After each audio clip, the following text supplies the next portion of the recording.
Today we stand in the year 2025, a time when we can look back and see the paths that were carved for us by those who came before. 40 years ago, in 1985, a young American woman named Tamara Gray took a single step that would change her life forever. She embraced Islam, not knowing the long and challenging road that lay ahead of her. This was not just a small change in her life, it was a complete transformation of her heart and soul. She was drawn to the beauty and truth she found in Islam, a spiritual home that resonated deep within her being, calling her to a higher purpose she was just beginning to understand.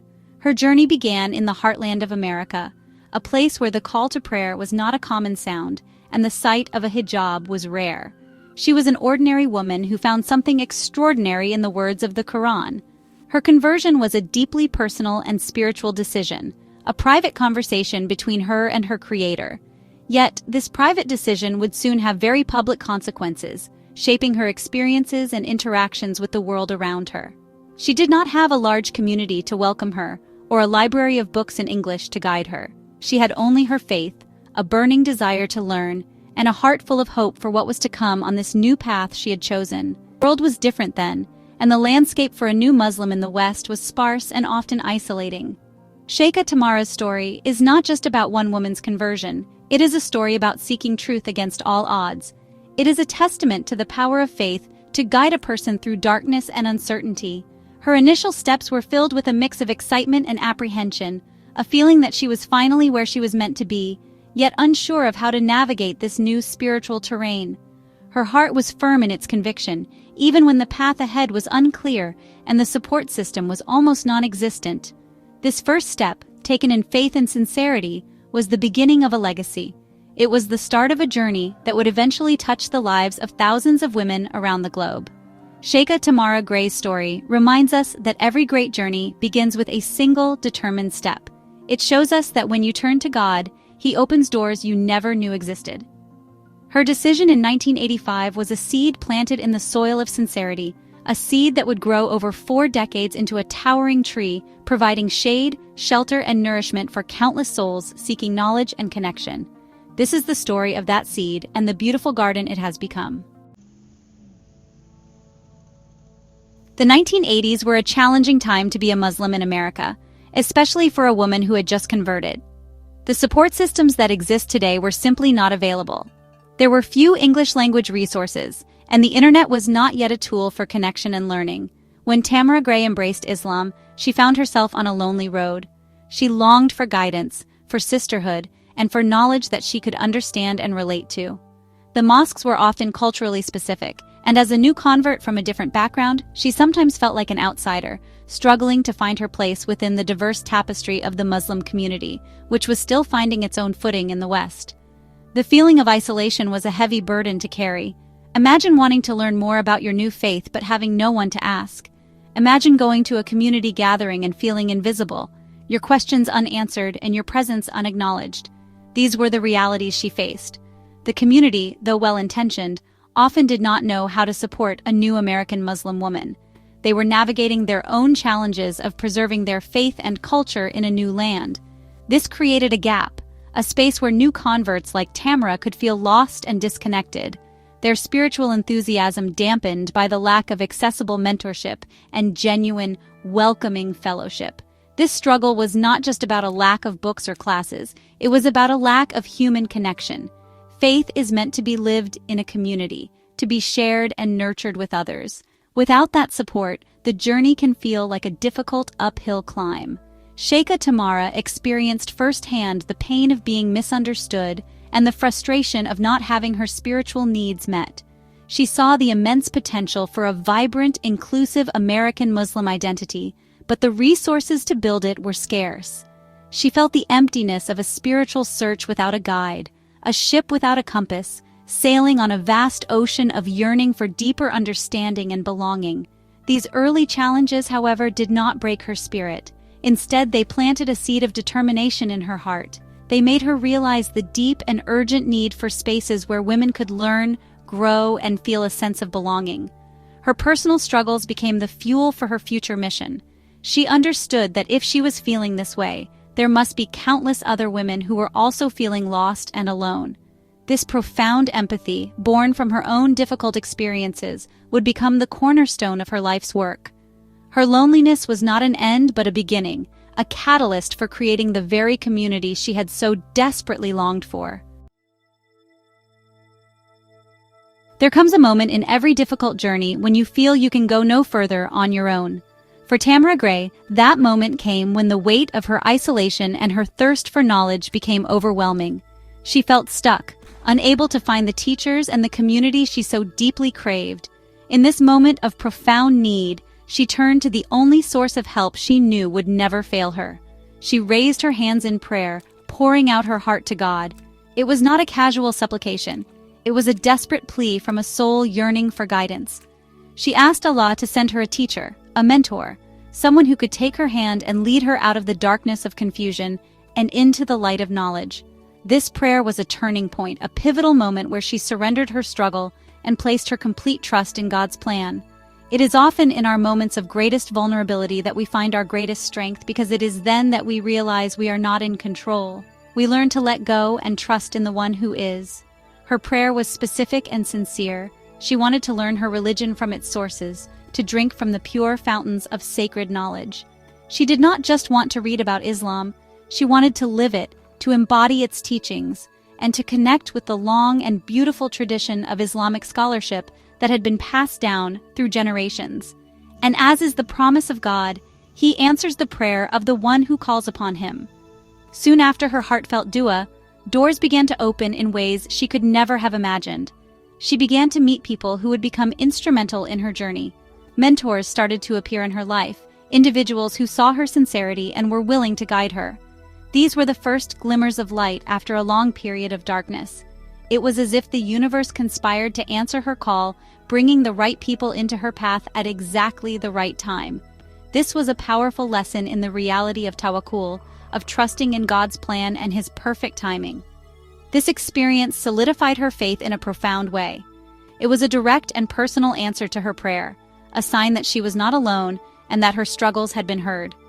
The arrival of these mentors was the first step toward a much larger journey, one that would take her across the world in search of knowledge.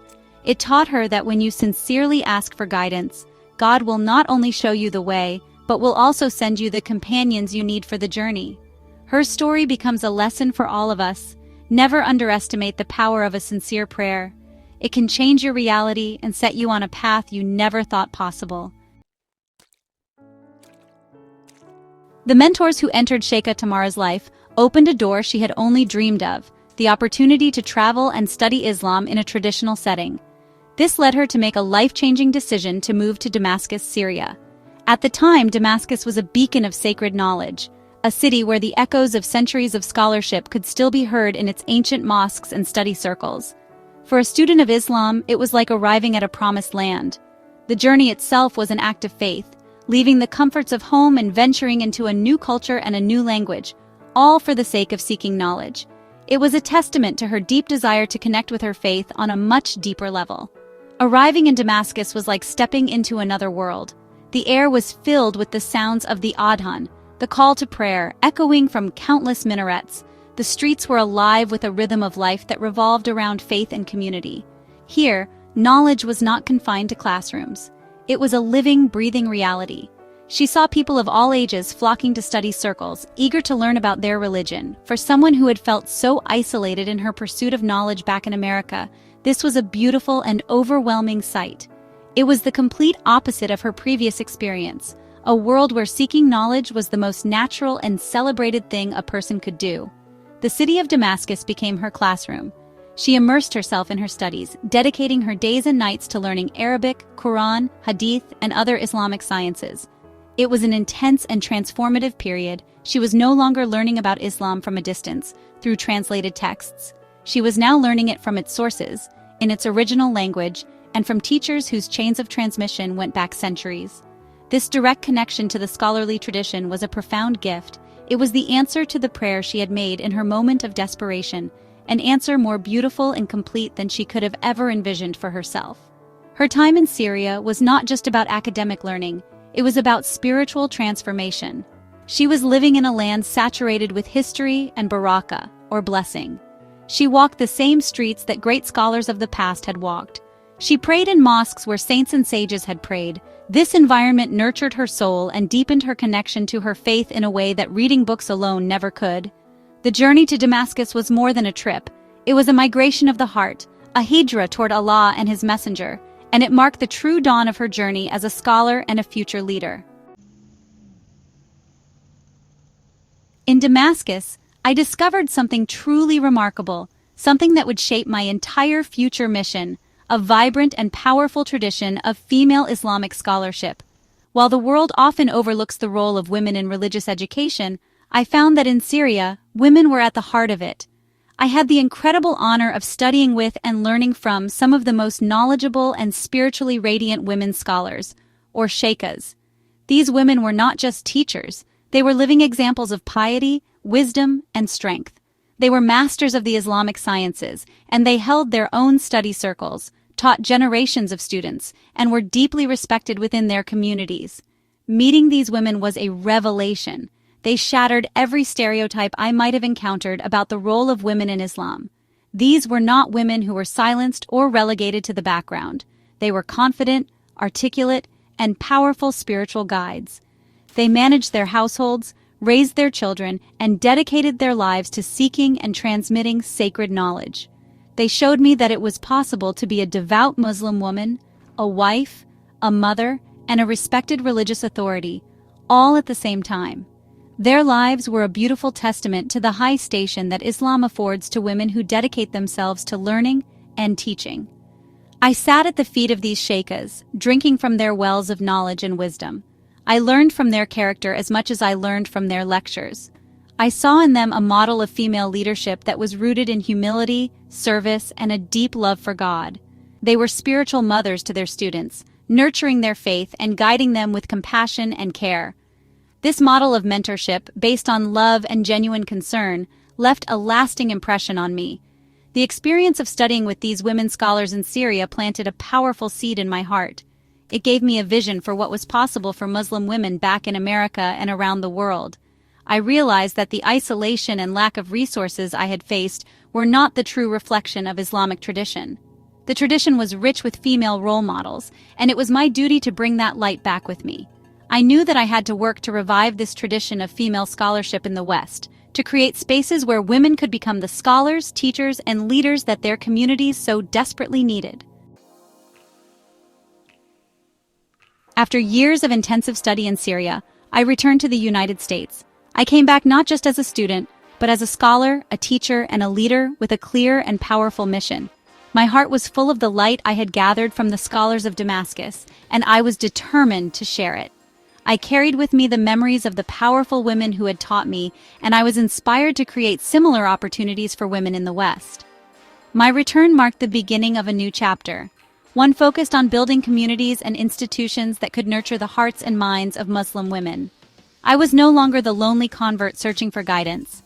I was now a guide for others.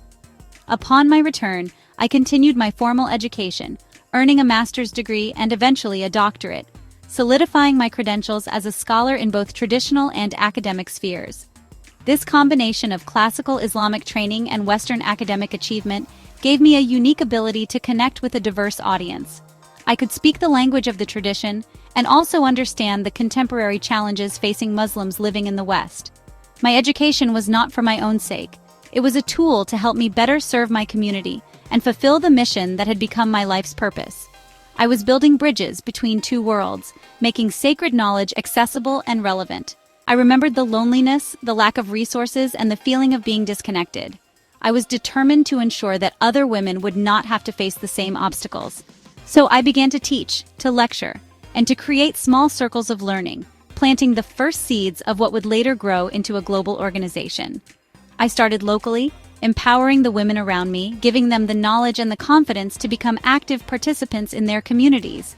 I believe that when you educate a woman, you educate a family, and when you educate families, you build a strong and vibrant community. This vision led to the founding of Rabata, an organization dedicated to promoting positive cultural change through creative educational programs. The name Rabata itself is significant, carrying meanings of linking, connecting, and binding together. This was precisely my goal: to link women to authentic Islamic knowledge, to connect them with a supportive community of sisters, and to bind their hearts together in faith and service. Rabata was the culmination of my journey, the institutional embodiment of the prayer I had made years ago. Rabata is more than just an organization. It is a global sisterhood, a vibrant tapestry woven from the threads of faith, knowledge, and service. It was founded on the principle that every Muslim woman deserves access to reliable Islamic education and a supportive community, regardless of where she lives. From its humble beginnings, Rabata has grown into a powerful force for good, reaching thousands of women across the world through its innovative online programs. It has become a virtual sanctuary, a place where women can come to learn, to share, and to grow in their faith without feeling judged or isolated. The organization works tirelessly to break down the barriers that have historically kept women from scholarship and community leadership. One of Rabata's most impactful initiatives is its commitment to creating a new generation of female scholars. Through programs like the Rabata Academic Institute, it offers women a structured and comprehensive curriculum in the Islamic sciences, taught online by qualified female teachers. This allows women from all walks of life, mothers, students, professionals, to pursue serious religious study from the comfort of their homes. Rabata is reviving the tradition of female scholarship that I witnessed in Syria, making it accessible to a global 21st century audience. It is empowering women to become the teachers, mentors, and spiritual guides that their communities so urgently need. Beyond formal education, Rabata fosters a deep sense of community and belonging. It addresses the profound issue of loneliness that many women, especially converts and those in remote areas, experience. Through local chapters, online forums, and social events, it creates spaces for women to build meaningful friendships and support networks. Programs like Daybreak Press, the organization's publishing house, give women a platform to share their stories and voices, further strengthening the bonds of sisterhood. Rabata understands that faith flourishes in the soil of positive human connection, and it works to cultivate that soil in every way possible, ensuring no woman feels she is on this journey alone. The impact of Rabata is measured not just in the number of students enrolled or books published, but in the countless lives it has transformed. It is seen in the newfound confidence of a woman who can now read the Quran in Arabic, in the relief of a new mother who finds support in an online group, and in the joy of a convert who finally finds a place where she belongs. Rabata is a living, breathing answer to the prayer I made decades ago. It is the community I longed for, the mentorship I sought, and the light I prayed to find, now shining brightly for women all over the world. My vision extends far beyond simply teaching classes. It is about planting seeds of knowledge that will grow and bear fruit for generations to come. I believe that Muslim women are not meant to be passive recipients of information, but active leaders, scholars, and agents of positive change in the world. This belief is the driving force behind all of Rabata's work. The organization actively seeks to empower women by giving them the tools, the confidence, and the platforms they need to realize their full potential. This empowerment is a sacred trust, a way of honoring the legacy of the great women of Islamic history who were scholars, philanthropists, and community builders. One of the most practical ways Rabata empowers women is through financial support. The organization understands that many women face practical obstacles in their pursuit of knowledge and leadership. To address this, it provides grants and scholarships that help women pay for their education, launch community projects, or publish their creative work. This financial assistance is a crucial lifeline, enabling women to overcome barriers and pursue their goals. It is a direct investment in the future of the Muslim community, recognizing that when a woman is empowered, her entire community benefits from her knowledge, skills, and leadership. The empowerment also comes from creating leadership opportunities. Rabata is an organization led by women, for women. From its board of directors to its teachers and project managers, women are at the forefront, making decisions and shaping the future of the organization. This provides powerful role models for the next generation, showing them that it is not only possible but natural for women to hold positions of authority and influence within an Islamic framework. It creates a culture where women's voices are heard, their contributions are valued, and their leadership is celebrated, fostering an environment where they can truly thrive and inspire others. Ultimately, The goal is to create a self-sustaining cycle of learning and service. A woman who is educated and empowered by Rabata today becomes the teacher, mentor, and leader for the women of tomorrow. She plants her own seeds of knowledge in her family and her local community, and the light continues to spread. My work is about creating a ripple effect, where one woman's transformation can inspire 1,000 more. It is about building a future where it is normal and expected for Muslim women to be at the forefront of scholarship, community service, and spiritual leadership, carrying the torch of faith and knowledge forward. As we celebrate the 40th anniversary of my journey in Islam, from 1985 to 2025, we are not just celebrating the story of one woman. We are celebrating a legacy of faith, resilience, and unwavering hope. My life is a powerful reminder that our personal struggles can become our greatest strengths and the foundation of our service to others. The loneliness I once felt has been transformed into a global community. The lack of resources I experienced has been answered with a world-class educational institution. My journey from a single, searching soul to a beloved teacher of thousands is a testament to what is possible when a person dedicates their life to a higher purpose. My message to Muslim women today is clear, simple, and profoundly empowering. You belong. You belong in the classroom, you belong in the mosque, you belong in leadership, and you belong at the very heart of this beautiful tradition. I have spent 4 decades working to tear down the invisible walls that have kept women from their rightful inheritance of sacred knowledge and spiritual authority.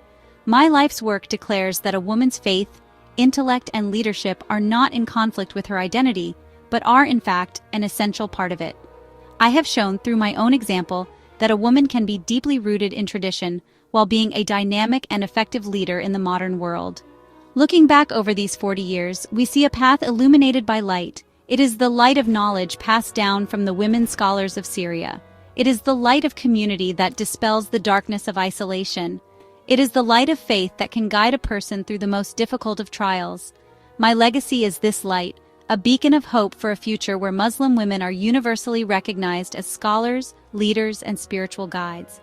I have not just taught Islam, I have shown how to live it with courage, compassion, and an unshakable commitment to serving a cause greater than oneself. My journey is far from over, but the garden I have planted is already in full bloom, its fragrance reaching every corner of the earth. For 40 years I have walked a path of faith, lighting the way for countless others to follow.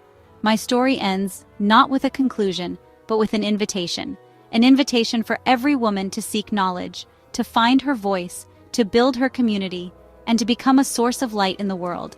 It is a powerful and hopeful message that will continue to inspire and uplift hearts for many, many years to come, a true legacy of faith in action.